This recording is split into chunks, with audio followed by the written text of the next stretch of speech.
Hello बच्चे party, welcome back to the yet another session. और आज की क्लास में हम बिल्स ऑफ एक्सचेंज कंटिन्यू करने वाले हैं चैप्टर। बच्चों, पिछली क्लास में मैंने आपको बताया था what do you mean by bill of exchange. देखो, वैसे तो एग्जाम में एमसीक्यू आना नहीं चाहिए, बट कभी कभी इंस्टीट्यूट पूछ लेती है। तो आप ये याद कर लो कि बिल ऑफ एक्सचेंज सेक्शन 5 में और प्रोमिसरी नोट सेक्शन 4 में डिफाइंड है। 4-5, 4-5 बच्चों, 4-5। ठीक है। तो बिल्स ऑफ एक्सचेंज जो है वो आपका सेक्शन नंबर 5 में डिफाइंड है, और ये आपका प्रॉमिसरी नोट सेक्शन 4 में defined of negotiable instruments act. तो पर पूछना नहीं चाहिए मेरे ख्याल से, सेक्शन नहीं पूछना चाहिए अकाउंट्स के अंदर, बट इंस्टीट्यूट के ऊपर भरोसा नहीं है, कुछ भी पूछ सकते हैं, तो इसीलिए। तो बिल ऑफ एक्सचेंज क्या होता था बच्चों? एक इंस्ट्रूमेंट जो राइटिंग में है। याद रखने लायक बातें क्या क्या है? एक इंस्ट्रूमेंट जो राइटिंग में है, अनकंडीशनल ऑर्डर है। प्रॉमिसरी नोट क्या है? अनकंडीशनल अंडरटेकिंग, क्योंकि वो सामने वाला खुद से ही बनाता है, खुद ही एक्सेप्ट करता है कि मैं पैसे दूंगा।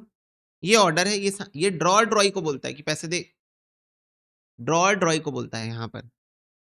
इसको मेकर साइन करता है, signed by the maker, directing a certain person certain sum of money to this person और the order of the certain person और बियरर ऑफ द इंस्ट्रूमेंट। ठीक है, उसी व्यक्ति को या उस व्यक्ति के कहने पर किसी को या जिसके पास वो इंस्ट्रूमेंट है उसको पैसे मिल जाएंगे। क्या ये बात सबको क्लियर है? बोलो। इसके फीचर्स में बच्चों कुछ एक्स्ट्रा बातें लिखी थी क्या, कि जो अमाउंट मेंशन है बिल ऑफ एक्सचेंज में वो इधर डिमांड होगा या फिक्स पीरियड ऑफ टाइम के बाद होगा। तो इधर डिमांड होगा और फिक्स पीरियड ऑफ टाइम के बाद होगा, मतलब या तो बिल ऑन डिमांड होगा, वो जब मांगोगे तब पैसा देना पड़ेगा, और या तो बच्चों जो हमने देखा है ना कि वो 3 मंथ्स के बाद 60 डेज के बाद वो वाला बिल हो सकता है। दोनों में से कोई भी एक प्रकार का बिल हो सकता है यहाँ पर। ठीक है, ओके। और इसमें प्रॉपर बच्चों स्टैंप लगा हुआ होना चाहिए। It must be properly stamped as per the requirement of law. ठीक है। Parties to the bill of exchange हमने देखा, एक होगा ड्रॉर जो बिल बनाएगा यानी कि सेलर, एक होगा ड्रॉई जो बिल को एक्सेप्ट करेगा यानी कि आपका बायर, और एक पेई बच्चों जिसको अल्टीमेटली पैसा मिलने वाला है। पैसा उसको मिल जाता है जिसके हाथ में बिल होता है। बैंक के पास है तो बैंक को मिल जाएगा, क्रेडिटर के पास है तो क्रेडिटर को मिल जाएगा। जबकि हमने देखा प्रॉमिसरी नोट भी अगेन एक इंस्ट्रूमेंट राइटिंग में है जो कि अनकंडीशनल अंडरटेकिंग है, again signed by the maker, money लिखा हुआ होना चाहिए और उस पर्सन का नाम लिखा होना चाहिए जिसको पैसा देना है। इसमें बच्चों दो चीजें, bank note currency note include नहीं होता है। क्या ये बात सबको क्रिस्टल क्लियर है? एकदम क्लीन। एमसीक्यू में आएगा ना, इसलिए बोल रहा हूँ। अनकंडीशनल ऑर्डर क्या है? Bills of exchange. Unconditional undertaking क्या है? Promissory note. 3 पार्टी होती है बिल ऑफ एक्सचेंज पे। प्रॉमिसरी नोट में 2 ही पार्टी होती है, ड्रॉअर और पेई। ड्रॉअर जो प्रॉमिसरी नोट खुद ही से बना लेता है और पेई जिसको पेमेंट करता है। 2 पार्टी होती है। बिल्स ऑफ एक्सचेंज में 3 पार्टी होती है। प्रॉपरली स्टैम्प लगा होना चाहिए, साइन बाय द मेकर होना चाहिए। ये सब चीजें आपको पता होनी चाहिए। ठीक है। पेई को क्लियर टर्म्स पे डिफाइन करना है, ड्यूली स्टैम्प्ड और डेटेड होना चाहिए, और इसके लिए बच्चों कोई एक्सेप्टेंस की रिक्वायरमेंट नहीं है। ओके। इसके लिए कोई एक्सेप्टेंस की रिक्वायरमेंट नहीं है प्रॉमिसरी नोट के लिए। बस प्रॉमिसरी नोट बना के सामने वाले को दे दो कि ये लो, आई प्रॉमिस टू पे यू, पकड़ो।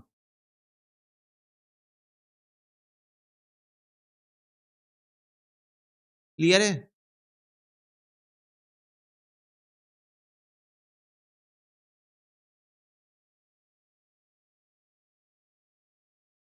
बोलो। Yes, so it does not require any acceptance and stamp and dated होना चाहिए। बच्चों, अनकंडीशनल होना चाहिए, उसका मतलब पता है ना तुमको? What do you mean by unconditional भैया? मतलब बच्चों पैसा देने के लिए कोई कंडीशन नहीं लगी होनी चाहिए। चुपचाप पैसा दोगे, बात खत्म। सेल्स किए है ना हम लोग, गुड्स दिया है ना मैंने हमने आपको, तो आप पैसा दोगे, उसमें कोई कंडीशन मत लगा देना कि कोई कंडीशन लगा रहे हो पता चला पैसा देने के लिए। मतलब प्रॉमिसरी नोट तो लिखियो कि ठीक है, आई प्रॉमिस टू पे यू 10,000 रुपीज, और फिर लिखियो if on my birthday my girlfriend will text me, my ex girlfriend will text me. सोच रहे हो ऐसी कंडीशन लगा रहे हो जो पूरी नहीं हो सकती। तो ये क्या कंडीशन है भाई? ये कंडीशन क्यों है? हमने तो सेल्स किए ना 10,000 की। कृष्णा बोल रहा है तब तो पैसे डूब गए। हर्ष भी बोल रहा है अब तो पैसे मिलने से रहे, मतलब इन लोग एक्सपीरियंस है। तो बात बस इतनी सी है बच्चों, अनकंडीशनल सी कोई कंडीशन नहीं लगा सकते आप। हमने आपको 10,000 की सेल्स की है, चुपचाप 10,000 रुपए आप दोगे, बना के दो promissory note.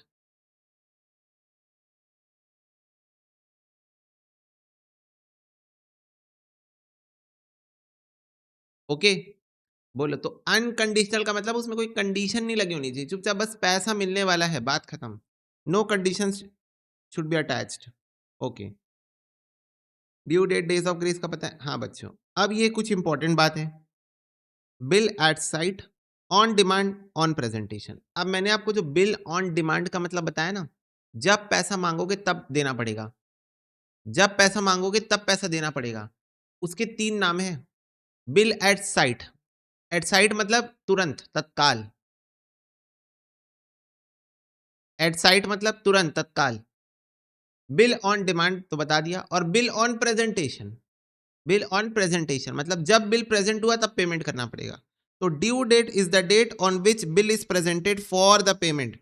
Note, days of grace is not applicable.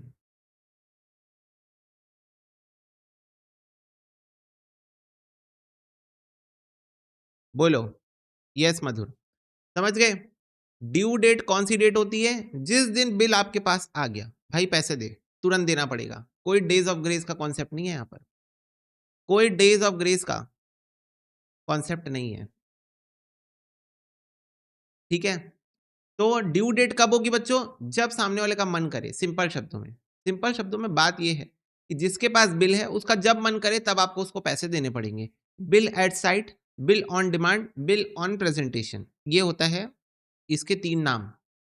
और इसका सिंपल मतलब मैंने आपको बता दिया कि सामने वाले के पास बिल है, वो जब लाके आपको बोलेगा चल पैसे दे, तब आपको पैसे देने पड़ेंगे। क्या ये बात क्लियर है?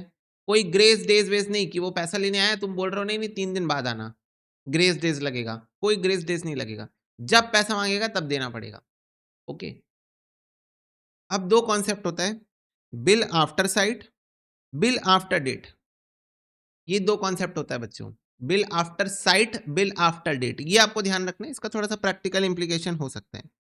When a bill is drawn after sight, the term of the bill start from the date of acceptance of the bill by drawee। तो बच्चों, बिल आफ्टर साइट का मतलब होता है कि बिल का ड्यू डेट काउंट होना तब से स्टार्ट होगा जब उस बिल में सिग्नेचर हो जाएगा ड्रॉई का। ड्रॉई कौन है? जो बिल को एक्सेप्ट करता है। ड्रॉई कौन है? जो बिल को एक्सेप्ट करता है। तो बिल की जो ड्यू डेट की काउंटिंग स्टार्ट होगी ना, ड्यू डेट हम लोग काउंट करते हैं ना, यहां से 3 महीना, यहां से 2 महीना, जो वो काउंटिंग है वो स्टार्ट होगी उस दिन से जिस दिन वो बिल साइन होगा, एक्सेप्ट होगा। अगर 1 मार्च को आपने बिल बनाया लेकिन उसको ड्रॉई ने 5 मार्च को एक्सेप्ट किया है, इस केस में maturity of the bill 1 month after sight, then the due date will be 5th of March plus 1 month, 5th of April. तो बच्चों ये बताओ, मैंने 5th ऑफ मार्च से की ना काउंटिंग, जबकि बिल 1 मार्च को बन चुका था। Bill is drawn on 1 March, bill 1 मार्च को बन चुका था, पर मैंने काउंटिंग कहां से चालू की? 5th मार्च से।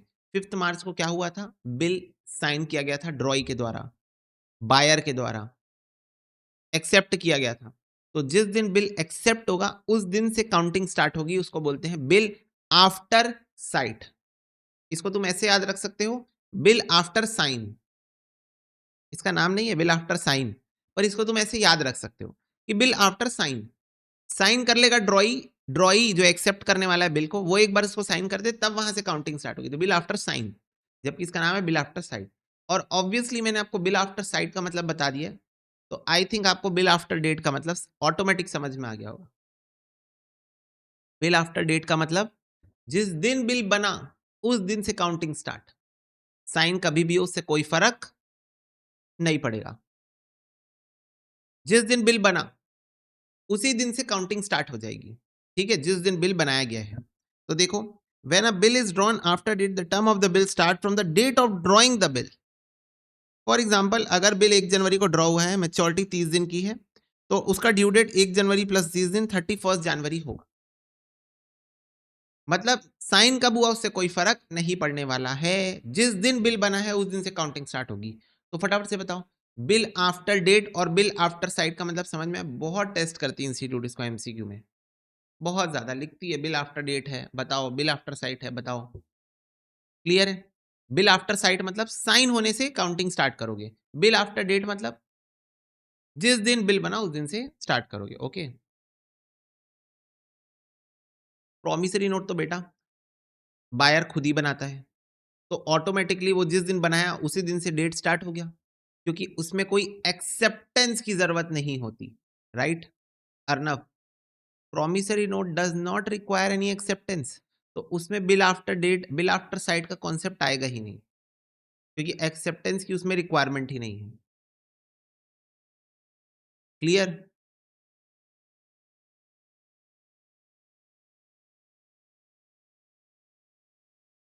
यस। डिसऑनर ऑफ बिल बच्चों आपको पता है, नोटिंग चार्जेस आपको पता है, जर्नल एंट्रीज हमने देख ली। Note, liability on account of bill discounted with bank will be treated as contingent liability।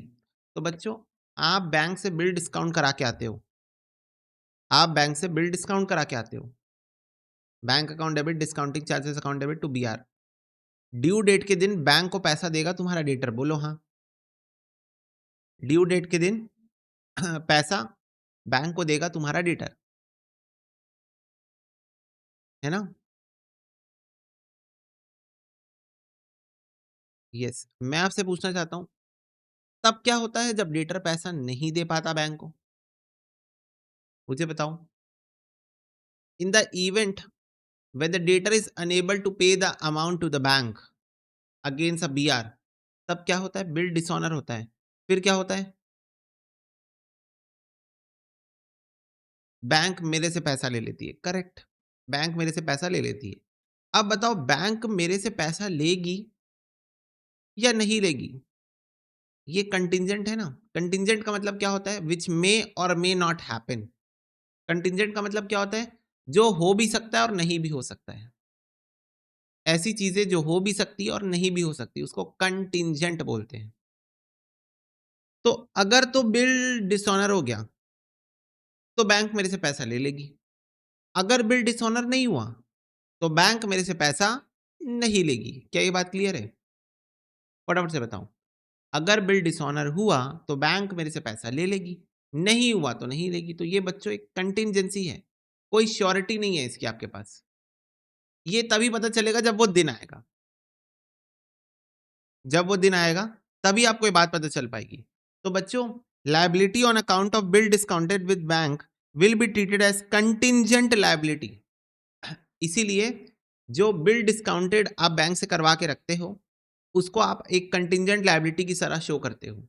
एक ऐसी लायबिलिटी जो कि हो भी सकती है और नहीं भी हो सकती है। कंटिंजेंट हो भी सकती है कि देना पड़ जाए पैसा, ये भी हो सकता है ना देना पड़े, डेटर ही दे देगा पैसा। ओके। दूसरा,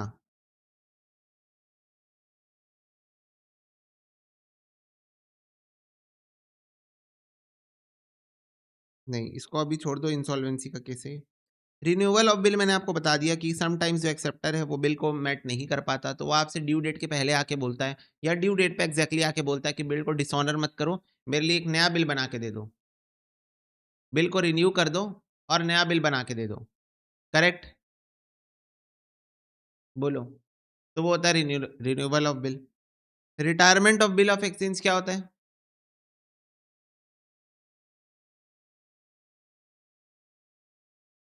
retirement of bill of exchange मतलब होता है बच्चों कि आप ड्यू डेट के पहले ही पेमेंट कर रहे हो और इसमें आपको क्या मिलता है? रीबेट मिलता है। ये बातें सबको क्लियर है? Rebate is basically cash discount. rebate is basically what? Cash discount। Okay, so that is retirement of bill. Finally बच्चों मैं आपको बताना चाहता हूँ what do you mean by accommodation bill. Accommodation bill का मतलब क्या होता है, तो ध्यान से सुनना। आप दो मित्रगण हो, two friends you guys are, और आप लोगों का मन कर रहा है कि यार अभी अभी नया आईफोन लॉन्च हुआ है, आईफोन 22 प्रो मैक्स।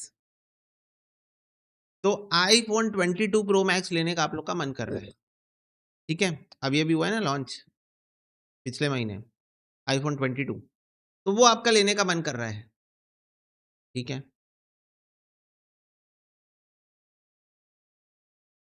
कैसे लिया जाए? कैसे लिया जाए? पैसे तो नहीं है, पैसे तो नहीं है, कैसे लिया जाए? अब मैंने बच्चों आपको अभी रिसेंटली बिल ऑफ एक्सचेंज का कॉन्सेप्ट पढ़ाया है, उसके अंदर मैंने आपको बिल डिस्काउंटिंग का भी कॉन्सेप्ट पढ़ाया है, राइट? अभी अभी इस चैप्टर में मैंने आपको बिल ऑफ एक्सचेंज का कॉन्सेप्ट पढ़ाया है, साथ में बिल डिस्काउंटिंग का कॉन्सेप्ट पढ़ाया है। तो आपने क्या किया, आपने दिमाग लगाया, आपने बोला कि यार वो भैया ने बताया था कि बैंक के पास जाके बिल दो, डिस्काउंट कराओ तो मस्त फिर वो हो जाता है, पैसा दे देती बैंक तुरंत। तो एक फ्रेंड ने दूसरे फ्रेंड के ऊपर बिल ड्रॉ किया, प्रॉपरली राइटिंग में, प्रॉपरली स्टैम्प स्टैम्प सब लगवा के प्रॉपर अच्छे से एक बिल ड्रॉ किया, ठीक है। 1.5 लाख का है आईफोन, तो 3 लाख रुपए का बिल ड्रॉ किया, 3 लाख रुपए का, ओके। 3 लाख रुपए का बिल ड्रॉ किया दूसरे फ्रेंड के नाम पर। अब याद रखना, यहां कोई सेल परचेज ट्रांजेक्शन हुई ही नहीं है, ये दोनों फ्रेंड्स हैं, इन दोनों के बीच में कोई सेल कोई परचेज की ट्रांजेक्शन नहीं हुई है। एक फर्जी बिल बनाया है इन्होंने कि एक ने दूसरे के ऊपर ड्रॉ कर दिया, ये दिखाते हुए कि हाँ मैं डेटर क्रेडिटर होंगे, और हमने बिल ड्रॉ कर दिया। दूसरा फ्रेंड उस बिल को ले जाके बैंक से डिस्काउंट करा लिया, दूसरा बिल दूसरा फ्रेंड उसको जाके बैंक से डिस्काउंट करा के तुरंत पैसे ले आया, उस पैसे से दोनों जाके आईफोन खरीद लिए। 3 महीने का बिल बनाए थे इन लोग, 3 महीने हो गए, अब बैंक को पैसा पे करने की बारी आई है। बैंक को पैसा पे करने की बारी आई तो देख रहे हैं कि इनके पास पैसा ही नहीं है पे ऑफ करने के लिए। तो इस बार ये वाला फ्रेंड इसके ऊपर बिल ड्रॉ कर दिया, और ये अपने बैंक से जाके डिस्काउंट करा के ले आया, और वो जो पैसा मिला उससे पुराने बैंक का हिसाब क्लियर कर दिया। और अब इस बैंक से इनका नया बिल बन चुका है 3 मंथ का। अब 3 महीने के अंदर इनको पैसे का अरेंजमेंट करना है, क्योंकि दोनों ने अपने अपने बैंक को यूज कर लिया है ताकि ये पेमेंट कर सके, नहीं तो ये डेट ट्रैप में फंस चुके हैं। डेट ट्रैप में मतलब उधार के ट्रैप में फंस चुके हैं आईफोन के चक्कर में। तो बच्चों इसी को कहते हैं एकोमोडेशन बिल, एक ऐसा बिल जो दो लोग दोस्ती यारी में, मतलब जहां पर कोई जेन्युइन ट्रांजेक्शन सेल और परचेज नहीं हुआ है, जहां पर कोई जेन्युइन सेल और परचेज नहीं हुआ है, it's just a bill out of friendship. आपने अपने फ्रेंड की हेल्प करने के लिए, यानी आप लोगों ने एक दूसरे की हेल्प करने के लिए, या तो ये भी हो सकता है आपने अपने फ्रेंड की हेल्प करने के लिए उसको एक बिल बना के दे दिया, और ये भी हो सकता है कि आपने एक दूसरे की हेल्प करने के लिए, दोनों को ही जरूरत थी पैसे की, तो दोनों ने एक दूसरे के साथ प्लान करके एक ऐसी फर्जी बिल बनाया, बिना किसी ट्रांजेक्शन के, बिना किसी सेल परचेज के आपने एक फर्जी बिल बनाया, उसको बैंक से डिस्काउंट करा के ले आए। It works as a kind of loan from bank. तो इसी को कहा जाता है एकोमोडेशन बिल। इधर देखो, as contrasted with the trade bill, accommodation bill are drawn and accepted with no consideration passed और रिसीव्ड। मतलब कोई कंसिडरेशन पास भी नहीं हुआ है और रिसीव भी नहीं हुआ है, मतलब कोई सेल परचेस नहीं हुआ है, कोई सेल परचेस का ट्रांजेक्शन नहीं हुआ है। The bill which is drawn just to oblige a friend who is in need of money, और ये बिल सिर्फ इसलिए बनाया गया है कि आप अपने एक फ्रेंड की हेल्प करना चाहते हो जिसको पैसे की जरूरत है, जिसको पैसे की जरूरत है, of course without any trading activity, with sole intention of raising funds required for ready cash is known as accommodation bill। और आपका इंटेंशन क्या था, आपका इंटेंशन ये था कि कहीं से हमको पैसा रेज करना है, बैंक से हमको पैसा रेज करना है, उस बिल को लेके जाएंगे, बैंक से डिस्काउंट कराएंगे, पैसा हमारा आ जाएगा और उसको फिर यूज करेंगे जहां जरूरत है। तो this is known as accommodation bill. क्या सबको समझ में आया?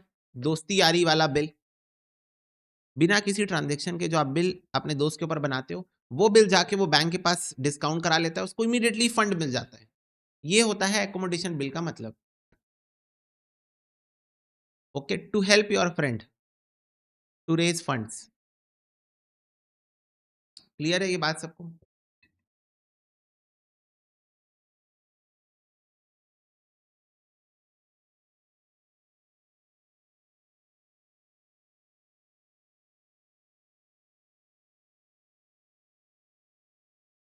ओके, नेक्स्ट बच्चों, types of bills of exchange, ये भी एमसीक्यू बेस्ड क्वेश्चन ही है। Types of bills of exchange, following are the different types of bills of exchange. पहला, डॉक्यूमेंट्री बिल। डॉक्यूमेंट्री बिल क्या होता है? In this the bill of exchange is supported by relevant documents that confirm the genuineness of sale transaction that took place between the seller and buyer। तो एक ऐसा documentary bill का मतलब एक ऐसा बिल जिसमें बिल के साथ प्रूफ अटैच्ड है कि जेन्युइन सेल या परचेज का ट्रांजैक्शन हुआ है, जेन्युइन सेल या परचेज का ट्रांजैक्शन हुआ है। इसको बोलते हैं क्या? Documentary bill. एक ऐसा बिल जिसमें आपके पास प्रूफ अटैच्ड है कि उसमें जेन्युइन सेल या परचेज का ट्रांजैक्शन हुआ है। क्लीन बिल क्या होता है? This bill does not have any proof of a document so the interest is comparatively higher than other bills. Clean bill बच्चों एक ऐसा बिल होता है जिसमें जनरली आपके पास कोई प्रूफ नहीं होता है। कोई प्रूफ नहीं होता, तो अब मैं भरोसा कैसे करूं? तो अगर मेरे पास कोई प्रूफ नहीं है अपने आप को बताने के लिए कि ये जेन्युइन ट्रांजैक्शन है, तो इसमें जो बैंक है वो मेरे से इंटरेस्ट ज्यादा लेगी क्योंकि रिस्क ज्यादा है। बिना प्रूफ का बिल है ये, बिना प्रूफ का बिल है ये, तो इस बिल में रिस्क ज्यादा है। क्या पता ये एकोमोडेशन बिल हो, तो इसमें रिस्क ज्यादा है डिसऑनर होने का, तो बैंक इसमें ज्यादा इंटरेस्ट चार्ज करेगी as compare to other bills. ये होता है clean bill. Demand bill, the bill is payable when it is demanded. The bill does not have a fixed date of payment, therefore the bill has to be cleared whenever presented. Already बता चुका हूं, bill on demand. Usance bill, it is a time bound bill which means the payment has to be made within the given time period and time. तो यूजेंस bill मतलब वही एक time bound bill को यूजेंस bill बोलते हैं, जिसमें आपका time लिखा हुआ होता है कि विद इन इस पीरियड आपको पेमेंट कर देनी है। सिंपल। इनलैंड बिल मतलब ऐसा बिल जो इंडिया के लिए है। एक इनलैंड बिल पेबल है only in one country and not in any other country. Foreign bill एक ऐसा बिल जो कि आउटसाइड इंडिया पेबल है या रिसेबल है। To examples of foreign bill is export bill और इंपोर्ट बिल। तो अगर आप कोई सामान इंडिया के बाहर भेज रहे हो उस पर बिल बना है एक्सपोर्ट बिल, अगर आप कोई सामान इंडिया मंगा रहे हो उस पर कोई बिल बना है इंपोर्ट बिल। तो इनलैंड बिल मतलब इंडिया के अंदर का बिल, फॉरेन बिल मतलब इंडिया के बाहर का बिल। ट्रेड बिल मतलब जो अभी तक हम पढ़ रहे थे उसको ट्रेड बिल बोलते हैं, जो ट्रेड में यूज होता है, सेल परचेज ट्रांजैक्शन में यूज होता है। तो where the bill of exchange is drawn and accepted to settle a trade transaction it is called trade bill. The bill of exchange is drawn by seller of goods accepted by buyer. Accommodation bill का मतलब मैंने आपको बता दिया, sponsored drawn accepted without any condition is known as an accommodation bill. Okay,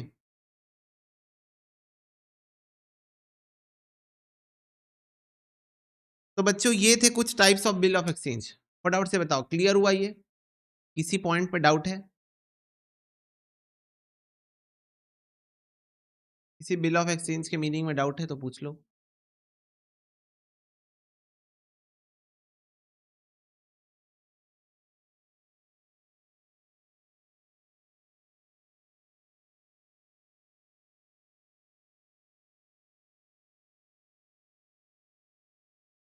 clean bill, clean bill मतलब ऐसा bill जिसमें आपके पास कोई प्रूफ नहीं है ये बताने के लिए कि बिल जेन्युइन है या नहीं।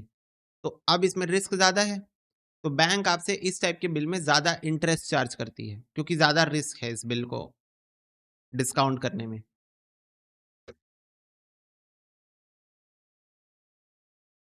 Docu as oppose to this documentary bill एक ऐसा बिल जिसमें आपके पास प्रॉपर प्रूफ है कि ये बिल जेन्युइन है, ये ट्रांजेक्शन के बाद ही बनाया गया है, तो वो डॉक्यूमेंट्री बिल होता है जिसमें आपके पास प्रूफ है।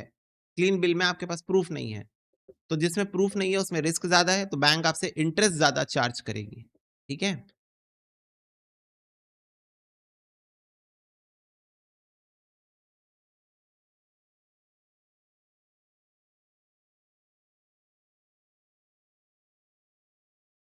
Okay, done.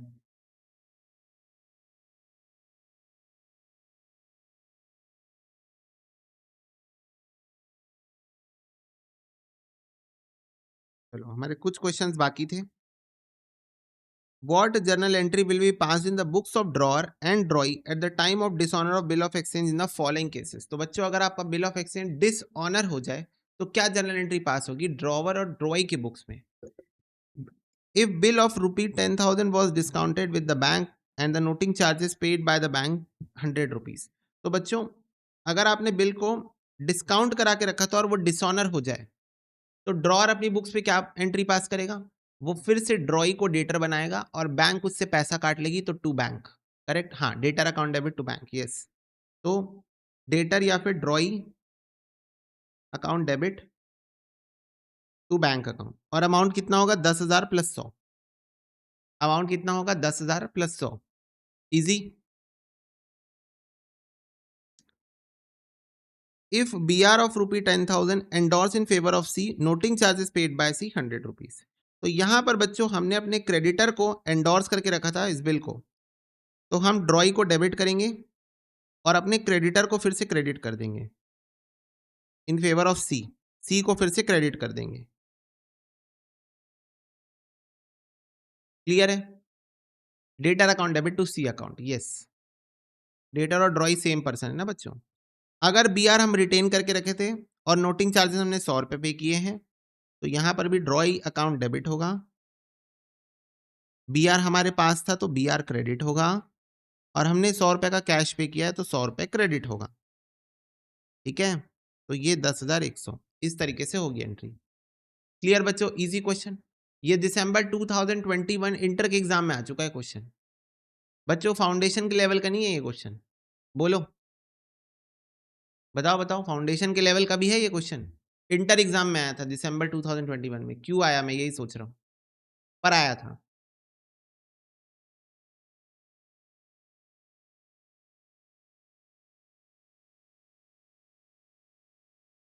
ऐसे क्वेश्चन एग्जाम में आ जाए तो मजा आ जाएगा।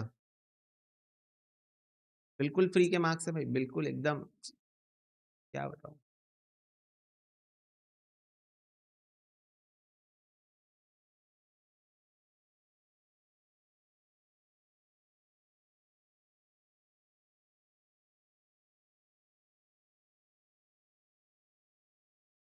ओके, चलो नेक्स्ट। नेक्स्ट देखो।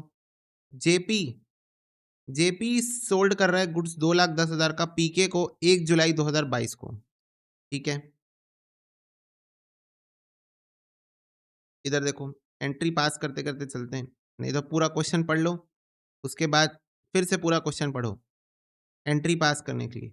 उससे अच्छा साथ साथ में करते हुए चलते हैं। ठीक है, तो जेपी ने बच्चों पीके को सेल्स किए हैं, तो PK account debit to sales account.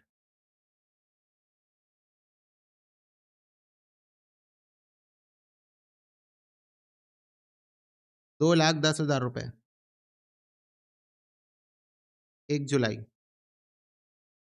On the same day JP ने ड्रॉ किया दो बिल पीके के ऊपर 1,30,000 80,000 का respectively for 3 months each. Same day बच्चों दो बिल ड्रॉ किया गया है। Bills receivable 1 account debit, bills receivable 2 account debit to PK account. ठीक है, व्हाट इज द अमाउंट? 1,30,000 और 80,000।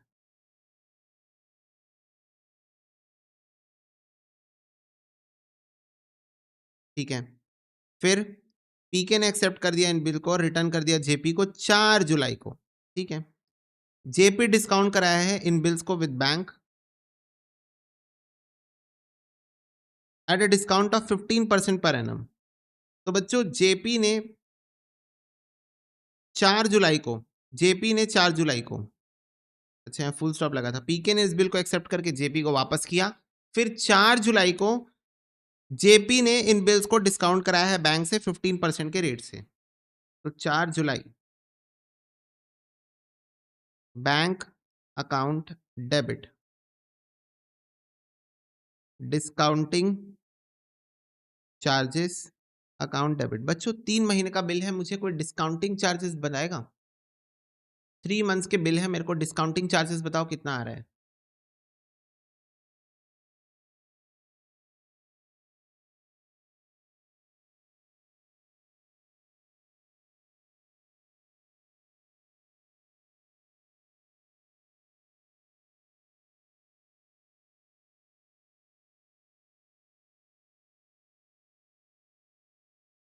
परसेंटेज है 15।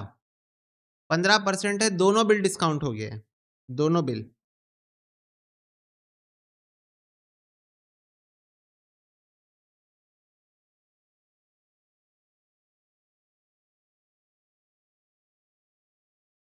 7,875 करेक्ट। 7,875 माइनस 2,10,000, तो 20,2125 इतना रुपए हमको मिल गया है। ठीक है, क्लियर है? 7,875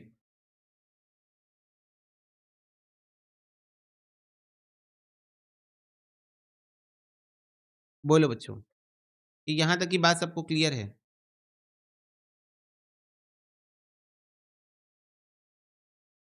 ओके, नेक्स्ट।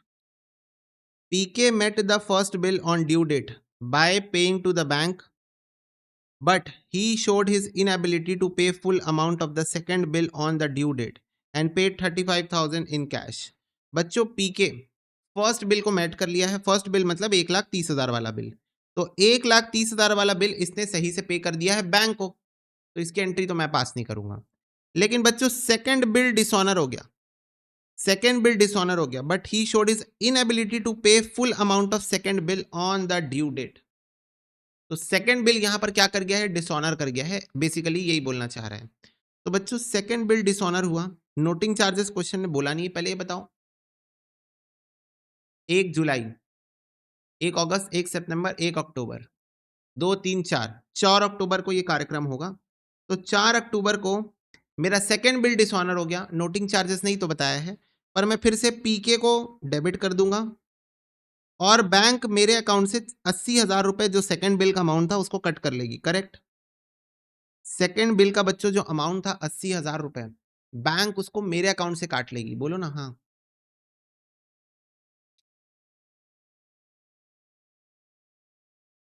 सेकंड बिल का अमाउंट बैंक मेरे अकाउंट से काट लेगी ना। यस, ठीक है। फिर इसके बाद पेड 35,000 इन कैश, उसने 35,000 मुझे कैश में दे दिया। Cash account debit to P K, 35,000 रुपए उसने मेरे को कैश में दे दिया सेकंड बिल के अगेंस्ट में। फिर वो रिक्वेस्ट कर रहा है जेपी को कि नया bill including interest of 15% per annum for 2 months which was accepted by JP. तो बच्चों बचे हुए अमाउंट के लिए 4 अक्टूबर को एक नया बिल बना दो, एक नया बिल बना दो विथ इंटरेस्ट। बनाओ। पीके अकाउंट डेबिट टू इंटरेस्ट। पहले बताओ इंटरेस्ट कितना लगेगा? बचा हुआ अमाउंट है उस पर 15% का इंटरेस्ट लगाओ, बताओ कितना आ रहा है 2 महीने के लिए?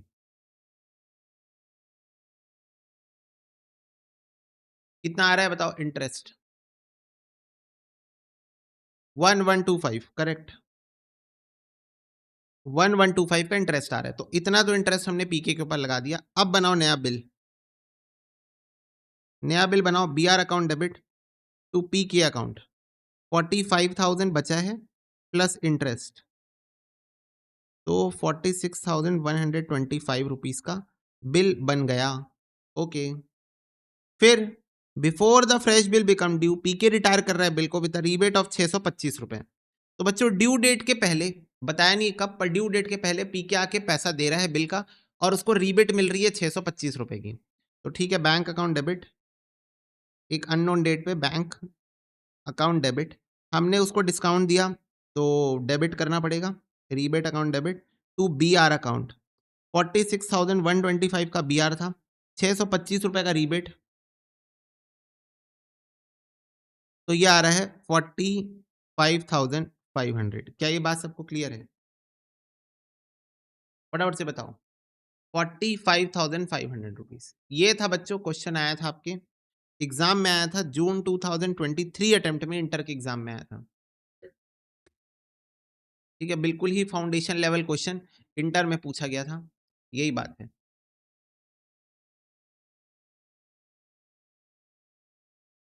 बना कि नहीं बना बता दो, फटाफट से बताओ, बना या नहीं ये क्वेश्चन, बोलो।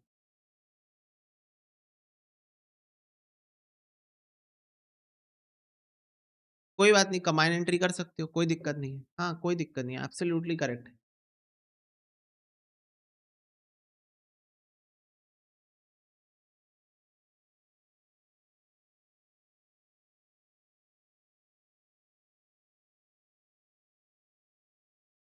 ओके, चलो इसको नोट कर लो। ओके, चलो बच्चों नेक्स्ट क्वेश्चन भी आपका दिसंबर 2023 के एग्जाम्स में आया हुआ है। अनिल ने ड्रॉ किया एक बिल ऑफ एक्सचेंज बिंदु के ऊपर for good supplied for 10,000 dated 1 जनवरी एट 3 months। तो 1 जनवरी को बच्चों, 1 जनवरी को अनिल ने ड्रॉ किया बिंदु के ऊपर एक बी आर, ठीक है। तो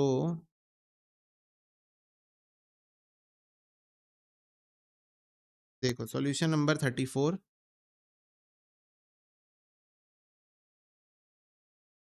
इसमें 1 जनवरी को बिंदु के ऊपर बिल ड्रॉ हुआ है, तो B R account debit to Bindu account, ठीक है। How much?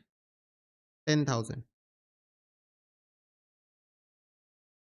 दोनों के बुक्स में एंट्री पास करना है। बिंदु अपने बुक्स में क्या एंट्री पास करेगी? ये तो अनिल के बुक्स में हो गया एंट्री। बिंदु अपने बुक्स में एंट्री पास करेगी Anil account debit to bills payable account 10,000, just reverse entry pass करेगी। फिर इसके बाद बिंदु ने एक्सेप्ट कर लिया बिल को। देयर आफ्टर ऑन 4 जनवरी अनिल ने इसको डिस्काउंट कराया बैंक से 8% per annum, round off to the nearest month. Nearest month में आपको राउंड ऑफ करना है at the time of calculation, ठीक है। तो 4 जनवरी को बच्चों bank account debit discounting charges account debit to B R. सारे बच्चे फटाफट से बताओ डिस्काउंटिंग चार्जेस कितना आ रहा है 8% के हिसाब से। 8% के हिसाब से डिस्काउंटिंग चार्जेस कितना आ रहा है बताओ। 3 महीने का बिल है बच्चों, बिल इज फॉर 3 मंथ्स। 200, सही, एब्सोल्युटली करेक्ट। तो ये हो गया बिल डिस्काउंट। इसके बाद bill is dishonoured on presentation on the due date in the banker debit Anil with 20 रुपए का noting charges in addition to the value of bill. तो बच्चों on the due date, due date कब है? 4 जनवरी से 4 फरवरी, 4 मार्च, 4 अप्रैल। 4 अप्रैल को ड्यू डेट था, बिल डिसऑनर हो गया, तो फिर से बिंदु अकाउंट डेबिट होगा और बैंक हमसे पैसा काट लेगी, 20 रुपए एक्स्ट्रा काट लेगी, तो 10,000 20 रुपए। यहां पर एंट्री होगी 4 अप्रैल को, bills payable account debit noting charges account debit to Anil account. 10,000 का बिल था, 20 रुपए का नोटिंग चार्जेस अब अनिल हमसे लेगा, दोनों मिला के अनिल को क्रेडिट कर दोगे 10,000 20 रुपए से, ठीक है। फिर इसके बाद बच्चों बिंदु ने पे किया अनिल को कैश 5,000 रुपए 5 अप्रैल को और साइमल्टेनियसली एक फ्रेश बिल एक्सेप्ट किया है on the balance due by him including 300 रुपए का interest and noting expenses on the first bill. तो बच्चों 5,000 रुपए कैश पे कर दिया बिंदु ने अनिल को 5 अप्रैल को।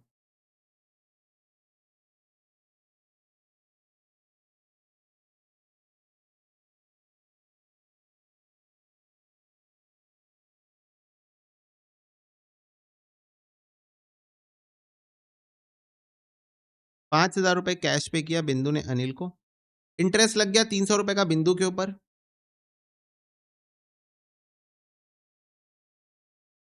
300 रुपए का इंटरेस्ट लग गया बिंदु के ऊपर। बिंदु के बुक्स में इंटरेस्ट अकाउंट डेबिट होगा, क्यों? क्योंकि ये उसके लिए एक्सपेंस है।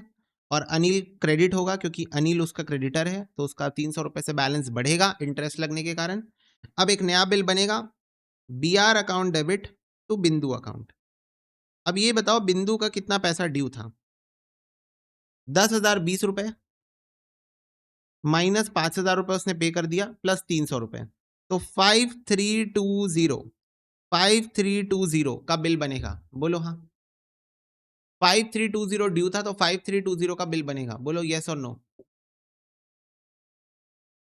10,000 20 रुपए ड्यू हुआ, 5,000 उसने पे कर दिया, 300 रुपए फिर और ड्यू हुआ इंटरेस्ट के नाम पर, 300 रुपए और ड्यू हुआ इंटरेस्ट के नाम पर, तो इतना पैसा वो नया बिल बनेगा। Anil account debit to bills payable account 5320, ठीक है। फिर इसके बाद the bill is paid in time.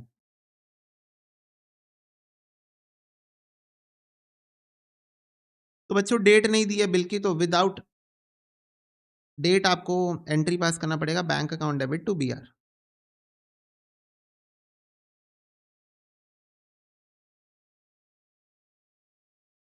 Bills payable account debit to bank account. Done, बोलो। टफ था कि ये क्वेश्चन बच्चों? दोनों की बुक्स में एंट्री पास करना था। मुझे तो लगा फ्री के 7 मार्क्स। मुझे तो लगा फ्री के 7 मार्क्स नहीं मिले। अभिषेक नॉट पॉसिबल बेटा।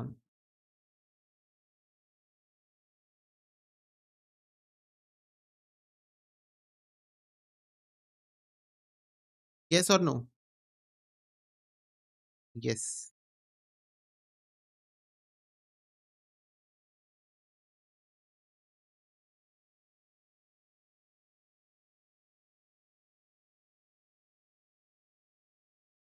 क्लियर है?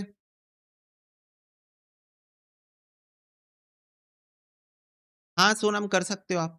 मैं अलग-अलग इसलिए करता हूँ समझाने के लिए कि किसी बच्चे को डाउट ना हो। कंपाउंड एंट्री कर दूँगा तो फिर उसको डाउट ना हो, तो इसलिए मैं अलग-अलग करके दिखाता हूँ, एक साथ तुम लोग कर सकते हो। ठीक है? ओके। तो बच्चों as far as your foundation portion are concerned, it is done. बस इतना ही है बिल ऑफ एक्सचेंज में, फाउंडेशन टॉपिक के अंदर। इसके आगे की क्लास में एकोमोडेशन बिल का टॉपिक होगा प्रॉपर जर्नल एंट्री वाला, जो कि फाउंडेशन के अंदर से एक्सप्लिसिटली हटा दिया गया है। ठीक है? मतलब पहले तो इंस्टीट्यूट ने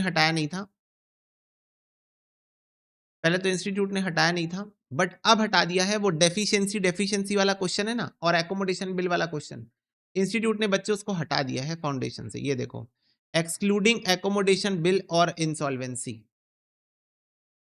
तो ये 2 पार्ट अब फाउंडेशन के बच्चों को नहीं पढ़ना है, as far as foundation syllabus is concerned. तो फाउंडेशन के पॉइंट ऑफ व्यू से यहाँ पर बिल ऑफ एक्सचेंज चैप्टर खत्म हो जाता है। इंटरमीडिएट वाले बच्चे जो हैं, उनको एकोमोडेशन बिल और इंसॉल्वेंसी कंटिन्यू करना है, पढ़ना है मतलब, ठीक है? क्लियर है ये बात?